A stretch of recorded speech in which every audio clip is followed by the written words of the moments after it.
tonight we're looking at contest chairing.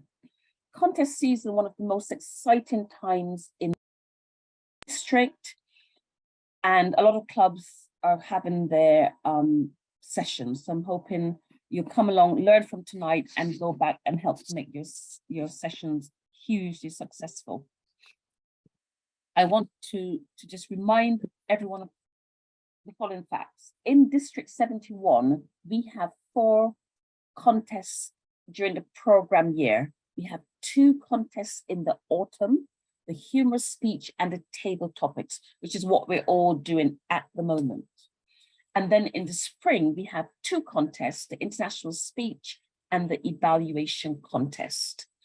All the contests will go up to district level, and we'll have the semi-finals, and we'll have the semi-finals and the finals at the district conference in Liverpool. You see I've crossed out the date that was there because I think most of you will know by now that the Eurovision Song Contest is being held in Liverpool. When that was announced, that blew everything out of the water, including our plans for a conference. So we've had to choose a new date, and that new date is the 26th to the 28th, not the 26th to the 26th, the 26th to the 28th of May. And I'm preparing a note to send out to everyone in the district so that we can save the date and we know what we're going to be doing.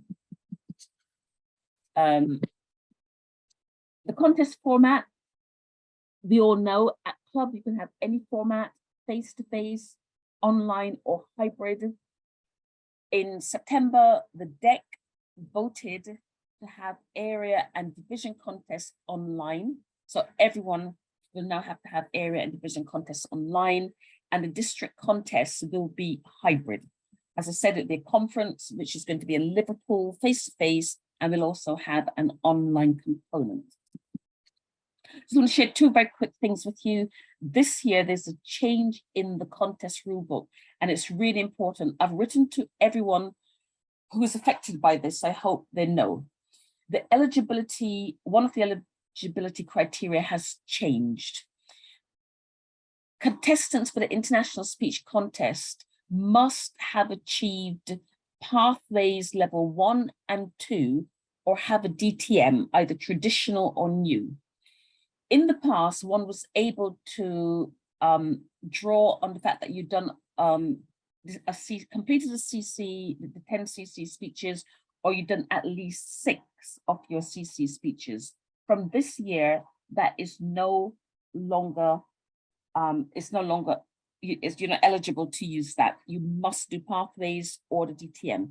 As I said, I did the analysis of all the people in the district, and I've written to each individual to say, if you want to participate in the International Speech Contest, please see your VPE or talk to the Pathways team and get yourself on Pathways as soon as possible. There's also a 2 contestant rule, which I understand, having researched the history, because I was asked this question last week, that this was actually a motion. TI gives us the option to do this. When you have areas of 4 or fewer clubs, you can send your top 2 contestants to the area contest. If you have 5 or more clubs, you can send 1 contestant. You have a choice. I understand thanks to the person who asked me the question last week, and I didn't know, I had to go research it from the people in the elders, should we say, in the district. This was a motion that was moved and passed in 2014, I think it was, in which it was the motion was adopted that in District 71, where we have 4 areas or fewer, we will have 2, and if you have 5 or more, we will have 1. That was the motion that was adopted, and if anyone feels passionately about it and wants to see this changed, they're going to have to move a motion at one of the business meetings. So that is as it stands, and that information, I've done the analysis again, and that's all on the website. That's enough from me tonight. I just want to get these few points over to you. But you're here to hear 2 of the district's most important leaders. We've got Nigel and Olga, who are the district chairs. So they will be talking tonight to us about all that is excellent, all that is required to be an excellent contest chair. So I'm going to stop there. If you have any questions for me, I suggest you ask at the end. Please save them, ask at the end, because I want to hand straight over to the District 71 chair, Olga and Nigel. So over to you, Olga and Nigel. Okay, thank you very much, Elizabeth. That was a great introduction, and we're here tonight, as Elizabeth said, to look at contest chair and contest season. It doesn't get better than contest season. I think of it like the Oscars or the Eurovision. I was so excited when I saw that the Eurovision were booking in the same time as us, and I thought, oh, Graham Norton could stumble into Toastmasters by mistake and host our Toastmaster conference.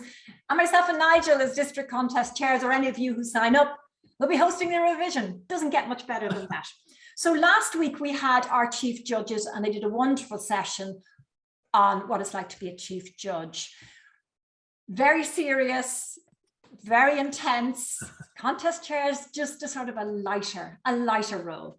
You know, we just are up front. As I say, for us, it's like Swan Lake. For the judges, it's like negotiating a moon landing. So you choose which you'd prefer to do. So tonight it's Nigel and myself. I'm going to introduce Nigel. So who is Nigel Smith? Well, Nigel's pretty impressive. He's the president of 2 Toastmaster clubs, Birmingham Bullring Toastmasters and PMI UK Changemakers. And he's been active as a Toastmaster for almost 4 years. And he has his sights on achieving Distinguished Toastmaster before the year end. So you've got 2 months, Nigel, you better get cracking.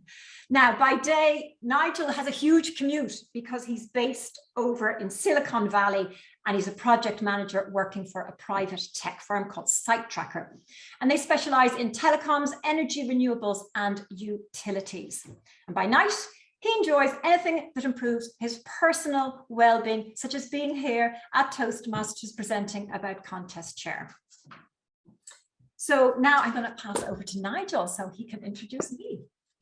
Thank you, Olga, and welcome everybody this evening. It's really great to see a full house here to learn all about being a contest chair.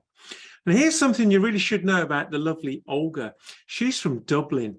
And her main goal is to actually pen a winning speech in the international contest and grace that world stage. Now, while that dream remains very much alive, and watch this space, I'm told, Olga is also pursuing another challenging goal, and that into stepping into the role of contest chair at the 2023 International Toastmasters Convention. And now by day, Olga is a nutritionist working as a clinical trial mentor. She helps her clients make lifestyle changes. Now, she doesn't mention what she does by night, and that's probably because she's under the mercy of 3 teenagers.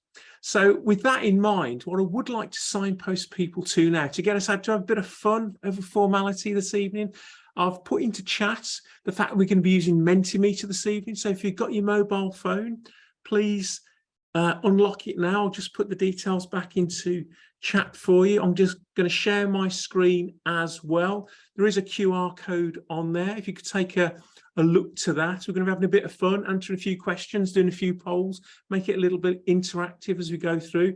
So menti.com, enter the code 1950468. That's 1950468. And let's first of all find out how people are doing today. So first and foremost, it looks like we've got at least a goal scorer.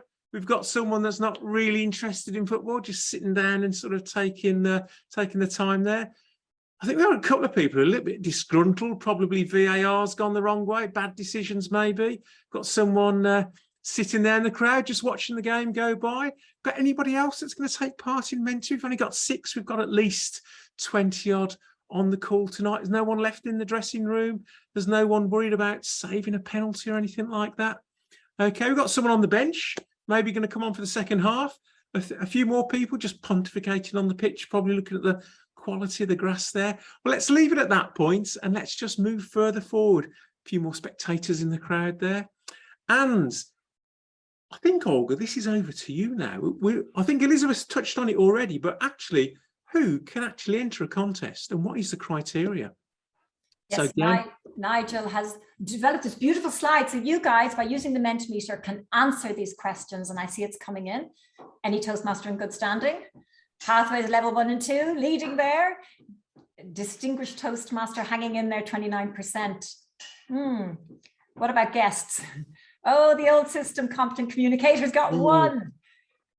And first place still, Pathways level 1 and 2. And an area director and a guest. There's a bit like Eurovision voting going on here. It is, yes. It's like horse racing. And they're coming to the final furlong now. And it looks like the Pathways level 1 and 2 is coming in at first place. But everybody on the top line, any Toastmaster in good standing, Pathways level 1 and 2 complete, and distinguished Toastmaster can all enter. And that is for the international speech level 1 and level 2 and distinguished Toastmaster. For the others, any Toastmaster in good standing. A guest can't, area director can't, and the old system can't enter the international speech, unfortunately, but they're able to enter the humorous and the table topics and the evaluation. Right. So that's that on contest. Thank you everybody for participating in that. And now we're going to just go on to our agenda for tonight. So this is what we're covering. And just to say, we've got very complex notes that we're going to share with you at the end. But for the sake of the presentation, we're going to keep it simple. You don't need to take notes because we'll have everything we're saying. We're going to send you a PDF that you can access at your leisure, which I'm sure you'll be doing. And also to mention what's most important, these notes that we've prepared come from the rule book. So get yourself a copy. It's not horrendous. I actually read it. It's about maybe 25, 26 pages. And it's actually good. Familiar Toastmasters will there go, oh yeah, that makes sense. And you'll learn something new. So I tell you, get it now. So anyway, what we're going to be doing tonight was the preparation. Nigel's going to be covering what you need to do in preparation for the role of contest chair. Then I'll be looking at the contestant briefing. And then we'll be going over to Nigel, who's going to take you through an actual contest, what happens, how it all plays out.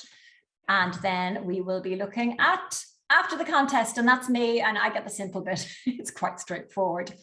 So I guess we're ready to move on. As I said, don't feel you have to take notes because, as I said, we have a very comprehensive notes to follow. So Nigel, over to Olga, you. thank you. So most people will know the 6 P's of proper preparation prevents expletive performance. So proper preparation prevents poor performance. We all want to get this right. We all want to get this correct. So what is it you actually need to take stock of when you're a contest chair? Well, first and foremost, there's a lot of things about housekeeping. So as you do for your actual Toastmasters meetings, it's all about planning the agenda. So you'll be responsible for doing that. You might work with some other functionaries to pull that together, but get the agenda in place. An often forgotten thing, particularly in our virtual world, is you've got to account for where all the various trophies and maybe shields or whatever artifacts you're using to present to winners. You need to know where all of those are. And importantly, you're going to need to know how to prepare all the certificates, not just for participation, but also for winners as well.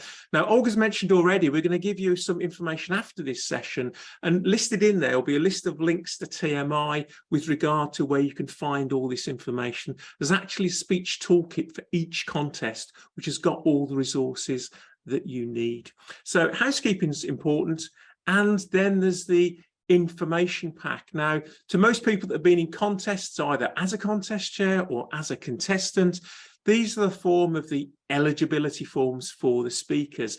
We saw a slide earlier. Are they going to be eligible to take part? What is the criteria? Are they a member in good standing? Have they paid their dues? Now, you might think, you know, this may not be important, but certainly in September, between September and October, when we've got those renewals in the middle, you might do a club contest, and then there's an area contest. You've still got to make sure that speaker is up to date and in good standing. You also, as you go through the contest from club to area to division to district, people are going to be filling these things out perhaps more than once to get to the district finals. You need to explain to them the reason why that's important as you go through. And Olga's touched on it already, the all-important rule book, and we will be giving you a link to that. You have to be up to speed with the latest changes, which again, Elizabeth has given us a bit of a brief intro on what those particular changes are. So again, talking about verification, I've touched on it a little bit with the eligibility forms. Got to make sure that people are in good standing and meet the criteria. Now, there is an eligibility assistant. I have to put my hands up. I've not seen it, but there is a tool that can help you decide and determine whether a person is eligible to take part from an educational and from a member in good standing perspective. Again, we'll give you that link at the end of this. And equally, we have to validate and verify all those educational prerequisites as well. Now, very often as a contest chair, it's a little bit like being a Toastmaster in a meeting. You can't do this on your own. You will need some helpers. You're going to need to recruit some functionaries. So again, we've seen already that we're going to be in person, we're going to be hybrid, or we're going to be online. We're going to need certain functionaries to support us. So you're going to need your Zoom masters. You're possibly going to need to consider a contest Toastmaster. Now, what do I mean by that? So those of you that are familiar with contests, you've either taken part or you've just been in the audience. You may even have been a functionary or possibly even a judge. There is a period which we'll come on and talk to later where there's the interview part, which I actually think is the most fun part, at least for a contest chair, and possibly equally for the contestant, where they can relax a little bit. But what you might want to do as a contest chair, because you've got so much going on through the whole of the contest itself, you might want to outsource the interview bit to a contest Toastmaster. You may decide that you want to do it yourself. And again, we'll come on to what that entails a little later in this presentation. Equally, and we'll come on to cover what the different styles and types of contests are in a short while, but for the evaluation contest, you're going to have to find a target speaker. And again, my best advice for this, we can probably take a question or two at the end of this session, is really about where you get these target speakers from, because ideally you need to get them out of the area, out of the division, and possibly out of the district, because you don't really want someone to know either the person or may have heard that person's speech before. And that has happened to a contest I was running last year, which means you do last minute changes just before you run an evaluation contest. Now, we're talking about all these various roles as the Zoom master. There's also the sergeant at arms, which is vitally important for evaluation and table topics contests. And of course, potentially the contest Toastmaster. Now, what I would say here as well is you need to probably double up on these roles as well. And again, you might be asking why? Well, if things can go wrong, invariably, and with enough time, they often do. And people do drop out at the last minute for reasons beyond their control. So you do need to rely on a really great team around you. So think of those roles and think about doubling up on them, particularly as you start getting towards division and district, where there's a lot more focus on what you're actually doing. And finally, in this piece, I think, is the communication channels. Now, the ubiquitous tool of choice, particularly in the online world, is usually WhatsApp. You can use email. You can use, I think, whatever tool you want. You want to have some group set up between you, the contest chair, and the officials, and you with the contestants. And all I would really say, and this is based on experience as well, just make sure the process and the tool you're going to use is universally accepted by everybody that needs to use that. You know, if one person has got a preference for text or email, you might want to choose a different method other than WhatsApp. But all of my recommendation would be just keep it consistent so it's easy and, you know, and not that difficult for people to use and understand. And before I move on, Olga, is there anything I've forgotten or something you might want to remind me of at this point?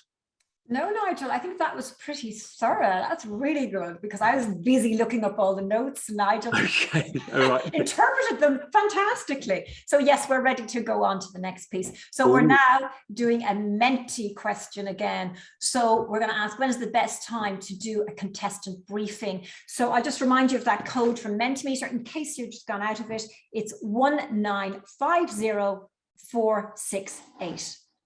And I think for this question, you can answer as often as you like, or you can choose more than one option. There we go. Okay, so who's in first place this time? A few days before, and on the day, a few days before. Let's see, and a week or so before. Okay, so it looks, the day before. That's great. Well, do you know what? There's no perfect time to do it. If it's an in-person contest, you'll find that you'll be doing it probably the day of, a little bit, the contestants will roll up a little bit earlier. You'll ask them to meet you a little bit ahead of time and you can take them through it. If it's an online one, it's good to meet them ahead of time if you can get them all to the one place. And as a Zoom meeting, and just run through everything with them then, and we're going to go through that process in detail. The important thing is there's always somebody who can't attend. Now, I have actually given a contestant briefing over the phone to a contestant who couldn't attend. They should come. If they don't come, it's kind of on their head that they understand, that we assume they understand the eligibility and everything, but it is preferred for everybody to be briefed. So who won? 47%, a few days before. Yeah, so all the answers are really right. Contestants don't need briefing. Who said that? Yeah. Okay, so we're ready to move on, and we're going to look at contest briefing. Okay, so the first thing we're going to do is we're going to review the contestant forms with the contestants. I don't mean sit down and go through them in detail. We're just going to remind them that by signing this form that they certify that they have read and understood the rules regarding eligibility and originality. So we should remind them at that time.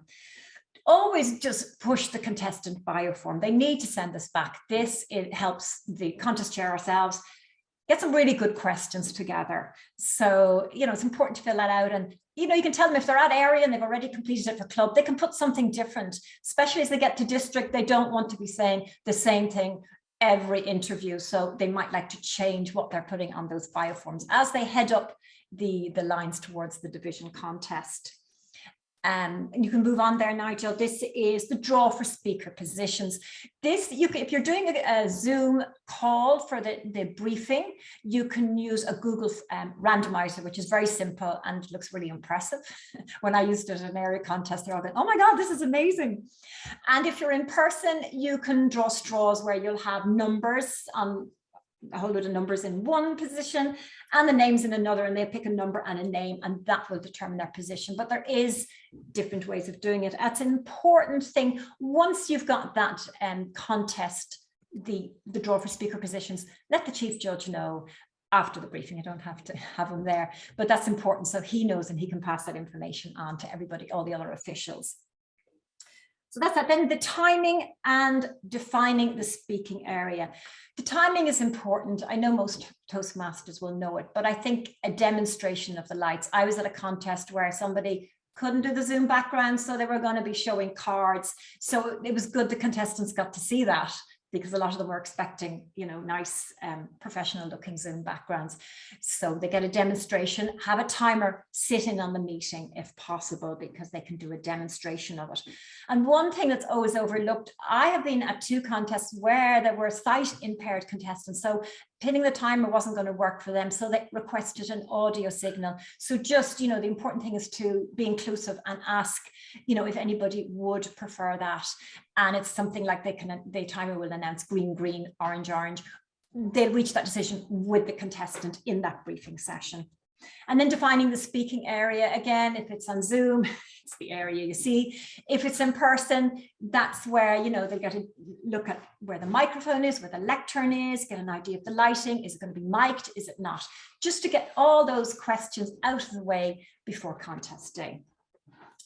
Then now disqualifications is next. We're going to leave this because we have a question about it to see if anybody knows the answers. And the notes will go through that as well. Protests. Protests is sometimes a difficult one, but it's quite simple. So Protests can be to do with originality of the contestant's speech, eligibility of the contestant, reference to another contestant's speech. Now, they don't have it as a rule that you're not to refer to another contestant, but it is preferred not to mention the other contestant. But the important one is the contestant. Do not reference the other contestant's speech. Now, protests are only accepted from two types, and that will be voting judges and contestants.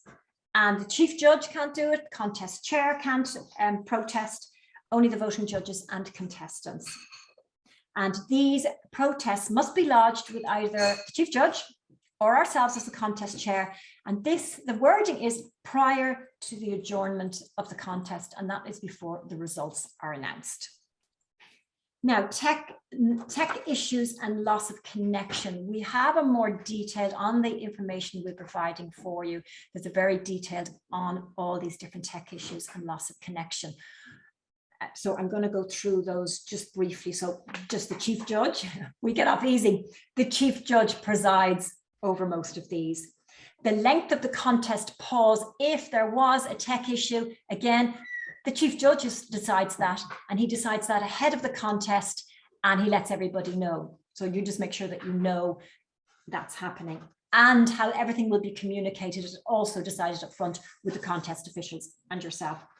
Now, if the contact is lost, the contest chair has to advise the contestant where in the speech the connection was lost. So you have to pay attention. And I know you want to. I know I was explaining to the others here at one contest I was at, it was online, and I had my mother and brother putting the kettle on constantly, and I was going, I can't hear.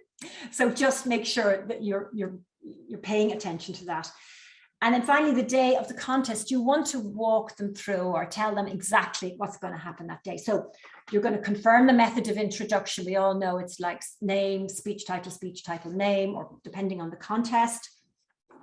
You want to confirm the speech title. A lot of them will have sent in their forms and they won't know their speech title because a lot of people, that's the last thing they address.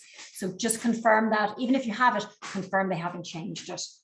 Also confirm pronunciations of names, because there's lots of different names and lots of different ways to pronounce them depending on what country you hail from. So just run over that and just be bold about it. Just say to them, look, am I pronouncing your name correctly? And props, again, if they need props or they need to set up, that's done in the 1 minute silence during the contest. So you explain that to them, that if they have to, especially online, I've been at contests where they wanted to get ready, get the camera sorted, make sure the background is working. They can do that in that 1 minute silence. And for most contests, there is no recording allowed. You can probably record personally on your own computer if it can do that. However, for the district final, it is recorded, and specifically for the international speech, because that is the one that is submitted to the regionals. So that has to be recorded. So Nigel, have I left anything out? No, I don't think so, but I think we are going to go to a question now, going back to disqualifications, I think. Yes, Olga. and I can go through that again. So put it up there again, the horse race. So everybody get onto your Mentimeter, and the code is 1950468. So there's the questions. How can you be disqualified in a contest? Missing the briefing, I see in there. Oh, look. Wow, 25. Oh, it's moving. Who's under time, overtime? Yes, that's correct. So while that's going there, I'm going to tell you what the disqualifications are. It's eligibility. Okay, and that's member in good standing, club in good standing. Timing, again, somebody said that undertime and overtime. Now, there's no fractions of seconds, so you're not disqualified until you meet. If it's a 5 to 7 minute speech, you'll be disqualified at 7 minutes 31 seconds. And similarly, you will not be disqualified until you reach 4 minutes and 30 seconds, 31 seconds before, so that you're qualified. The other ones there, missing the briefing, no, that's not the end of the day. Just assume if they've missed the briefing, they're taking on, they know everything that's coming. It's better for them to be there. Referencing another contestant's speech, exactly. Originality of speech. Yes, this is important, and it's 25% can be paraphrased, or there can be some reference to quotations, but you must acknowledge the source. There's no point in paraphrasing and not saying what the source was. it might be something obscure, but there might be a judge sitting there going, oh, I recognize that. So just, let the contestants know that's really important to pay attention to. And that's disqualification. So what came in first place? Undertime and overtime. Okay, so Nigel, back over to you, or is it me for the types of contests? Sorry, you're stuck with me for a few more minutes. So there's the types of contests, you can run them there. We have the table topics contest. Now, with the table topics, Nigel's going to go into, he's going to do a dummy run of a contest, which will be this humorous speech, international speech. So I'm just going to give you the nuances of the different contests. Again, our take-home notes will detail it. So the table topics contest, you're going to choose the topic. Now you need to be careful choosing the topic. We're getting very creative online, and we're doing words and we're doing sounds. You need to give them something that doesn't require detailed knowledge and must lead to an opinion or conclusion, and it must be of reasonable length. So no long-winded topics. Just keep that in mind. You need to explain in the meeting that the contest will be leaving the room with the sergeant at arms or with the Zoom master to a breakout room if you're online. When you're actually at the contest, you need to confirm with the Zoom master that the contestants are removed before you announce the topic to the first contestant who remains in the room, so that there will be a little bit of banter between yourself and the Zoom master. If it's in person, you'll probably visually see the contestants leaving the room. The introduction protocol for a contest is name, topic, name. And the time starts, as we all know, with the first verbal or non-verbal interaction with the audience. Now, evaluation contest, again, you need to explain that contestants will be leaving the room with a sergeant at arms, or if you're online, with the Zoom master. When you're introducing, you have to introduce the test speaker, you introduce them contest style. So name, speech, title, name. When the contestants haven't removed themselves yet, they will remove themselves after they hear the test speech. And it's important then, once they're removed, you can launch into a filling in session of 5 minutes. So that's, you can do a table topic session. It's a bit of creativity in there. There's no do's and don'ts, but you have 5 minutes to fill, and it can be quick or it can be a deathly long 5 minutes, which I've heard of silence. So the introduction protocol is name for the contestants in this one. And again, the same timing when it starts. And finally, the humorous and international, you must announce that each contestant selects their own topic, and that some of the content may be personal in nature and may contain language, ideas, and beliefs that some audience consider sensitive. Your introduction protocol is the same as name, speech title, name. And you all know I've said already how the timing starts. So that's just the nuances of each different contest. Again, it'll be in the notes, and Nigel's going to take you through a day of the contest for sort of humorous and international. And Nigel, have I managed to miss anything? Yes, you have. So I think right here, right now, what we wanted to do, Olga, was really say, with contests, what really is the most important thing about a contest? You can answer in Menti if you want, or if you just want to unmute and just share with us and say what you think is the most important thing about contests. Any ideas out there? And the silence. And the tumbleweed. Oh, fun timing. Fairness. Absolutely. Growth, enjoyment. I like all this good stuff. I think one of the key mandates of Toastmasters is what we learn when we have fun and enjoy ourselves, which is really good. Have a good time. Susan, I think, has hit the nail on the head in chat. It certainly would be the answer I would be going for. I think Olga, you would probably share the same view.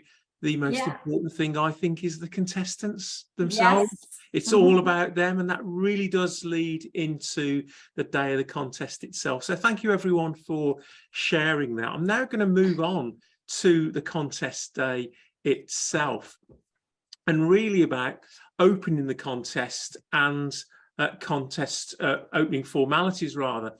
Now, at division and district level, potentially the division director or the district director might start the particular contest, but it might be down to you as contest chair.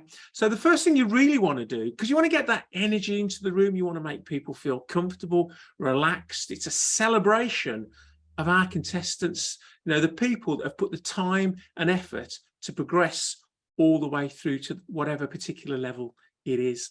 So you want to celebrate the fact these contestants are in the room and acknowledge the journey they've taken to get to where they are. So for example, if you're at the district finals, you might want to say something like 4,500 eligible members, 200 clubs, 45 areas, 12 divisions, 6 finalists. It comes to this: there can be only one winner. And all I would say, make it your own, put your own verse, put your own words in all of that, but just try and create a little bit of theatre, a bit of drama, and as we saw in the previous slide, just a little bit of fun really is all I would really say there. And then for the rest of it, it really does come back to the formalities of running the contest. So as a contest chair, there's certain things you have to do and certain things you have to say in a certain way. So you will have to declare, and this is also for the benefit of the people in the audience, as well as the contestants and the rest of the functionaries, that the contestant briefing, all the good stuff that Olga's covered already, has taken place. And you'll also have to ask the chief judge, because you've got to give them something to say just for a brief second or so, to confirm that the judges and all the contest officials have also been briefed as well. And the next thing is also really important, and Olga's touched upon it already. When you draw the speaking order, now is the time to declare it to the people in the room. And my recommendation here is, yes, do it slowly, speaker 1 and name. But once you've done it through maybe 6, 5, 4, however many contestants there are, it's always good practice to just repeat it again, because there will be people there that will be writing these down, particularly the judges, I guess. Moving on, explaining the rules. Now, Olga's touched on some of this already. So, you know, confirm the timing signals, confirm disqualifications, protest protocol, you know, who's able to do what.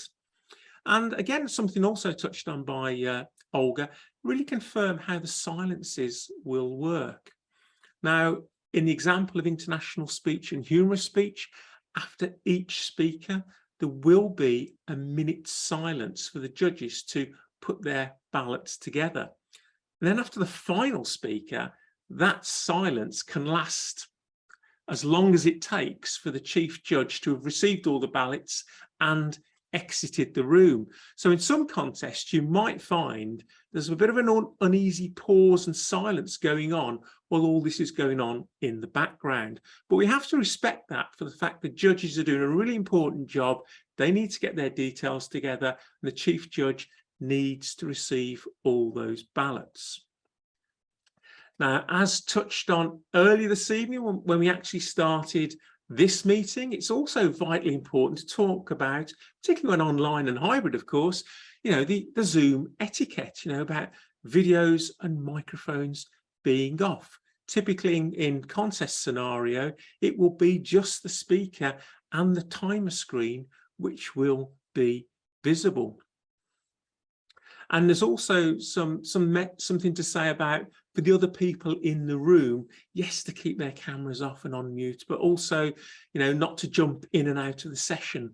I know some people might accidentally fall in and out, but it's a little bit like being there in person and moving and shuffling around or leaving the room. We want to discourage people to do that as well. And a really important thing, and if you think about it, it's important when we come to things like table topics and stuff, we really want to sort of disable that chat. So we don't want to get information going to the wrong people. So we just turn that off completely. So we've got people just focusing on either taking part or watching the contest. So moving forward then, the next thing we need to do is to introduce the contestants. Now, again, Olga's been through some of this, but this bit really has to be word perfect, really. It's the part of the whole procedure for the contest chair where you've got to be a bit dull and a bit serious, really. You've got to confirm that the contestants, they can see, they can hear you. You want to make sure they can identify and pin the timer. Also ask them when they're ready to begin. And when you've done that, introduce them in the format that Olga's already mentioned. So it's name, speech title, name. And then, as Olga said, the time will start from the first verbal or non-verbal cue, you as contest chair will be muted and video off, and only return when the speaker has passed the virtual stage back to you at the end of their speech. And at that point, it's also really important not to get too carried away with what you've seen or heard, because what you really want to do is just give, you know, a good thanks to the speaker for their speech, but say nothing more than that. You don't want to be influential, even if you know the person or anything else. You don't want to get into any banter or conversation. Just thank the speaker for their speech, and whatever series of words you use, be consistent with every single contestant that's there that day, so you're not being biased and you're not saying more than you really should. It is important that we keep that serious tone together. So don't make any comments on what they've spoken about. And as I mentioned already, with the after the final contestants, effectively you wait as long as it takes for the chief judge to confirm verbally that he has all the ballots and is going to go off into recess with all the other functionaries to sort out all the scores on the doors. Now, once that's all done, the contest fundamentally resumes, and I think Olga thinks the same as well, this is where you get to the really fun part of the contest, at least for the contest chair, and I think also as well for the contestants, because it's an opportunity for you as contest chair, or even if you want a contest Toastmaster, like I mentioned earlier, you could outsource this next piece to a specific role. And the idea is to get to know the contestant a little bit more. And here, this is where the bio forms that Olga referred to earlier and I touched on really come into their own, because when you see the information on there, you'll see their interests, the job they do, what their favourite book is, or maybe what their favourite quote is. My advice here is pretty simple. Ask them 2 questions, 3 at the most. And sometimes you might not even ask them anything off the bio form. If you've been really actively listening, you might want to say, that was a really interesting speech. Tell me about your inspiration for this, or this that you heard previously. And all I would say when you do the contestant interviews, just make sure you give each contestant the same amount of time and ask them the same amount of questions. Never feel rushed in all of this.